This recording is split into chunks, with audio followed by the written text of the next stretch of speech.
దేవుని బిడ్డలారా, ఈ దినము హోషేయ 1:10 ధ్యానిద్దాం. ఇజ్రాయేలీయుల జనసంఖ్య అమితమై లెక్కలేని సముద్రపు ఇసుకంత విస్తారమగును.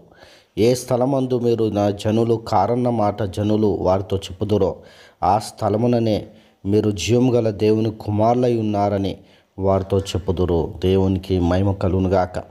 దేవుని బిడ్డలారా, ఇక్కడ మనం చూసినట్లయితే 2 విషయాలను ధ్యానించవచ్చు. ఒకటి, వారి యొక్క జనసంఖ్య విస్తారమగును. నిజముగా అబ్రహాముకి దేవుడిచ్చిన వాగ్దానమును దేవుడు నెరవేరుస్తూ ఉన్నాడు. అబ్రహాము తాను ఒంటరిగా ఉన్నప్పటికీ కూడా దేవుడు ఆ ఒక్కరిని పిలిచి ఆయనకు వాగ్దానము చేసిన విషయం ఏంటంటే, నిన్ను జనములకు తండ్రిగా చేయుదును, నీ సంతానము విస్తారమగును. ఎలాగునంటే ఇస్కరేణువుల వలె, అంతేకాకుండా నక్షత్రముల వలె విస్తారమగునని దేవుడు సెలవిచ్చినాడు. అంతేకాకుండా దేవుని బిడ్డలారా, అబ్రహాముకి ఇచ్చిన మాటను దేవుడు నెరవేర్చినాడు. నేడు వారు దేశం వలె, వాళ్ళు అన్ని దేశముల కంటే కూడా బలమైన దేశం వలె వాళ్ళు మన మధ్యలో నివసిస్తూ ఉన్నారు. దేవునికి మహిమ కలుగునుగాక.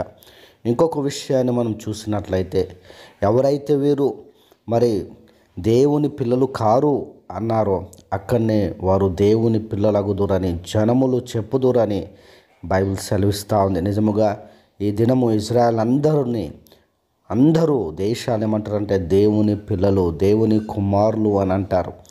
దేవునికి మహిమ కలుగునుగాక. దేవుని బిడ్డలారా, ఆలోచించండి. యేసు ప్రభువుని నమ్ముకున్న బిడ్డలందరినీ కూడా వీళ్ళు దేవుని పిల్లలు అని అంటారు, దేవుని నమ్ముకున్నారని అంటారు. దేవునికి మహిమ కలుగునుగాక. కాబట్టి ఎక్కడైతే అవమానపరచబడ్డారో, ఎక్కడైతే నిందల పాలైనారో, ఎక్కడైతే దేవుని బిడ్డలారా వీరు దేవుని పిల్లలు కారు అంటారో అక్కడనే దేవుడు మీరు జీవము గల దేవుని కుమారులై ఉన్నారని వారితో చెప్పుదురు. దేవునికి మహిమ కలుగునుగాక. కాబట్టి దేవుడు ఎక్కడ అవమానపరచబడినామో అక్కడనే తలెత్తువాడని మనం మర్చిపోకూడదు. కాబట్టి దేవుని బిడ్డలారా, ఒకవేళ ఎక్కడైనా కించపరచబడినావేమో, అవమానపరచబడినావేమో, తగ్గింపబడినావేమో భయపడకు. దేవుడు ఒక దినము వారి ఎదుటనే దేవుడు మనల్ని హెచ్చిస్తాడని మర్చిపోకూడదు. దేవునికి మహిమ కలుగునుగాక. ఆమేన్.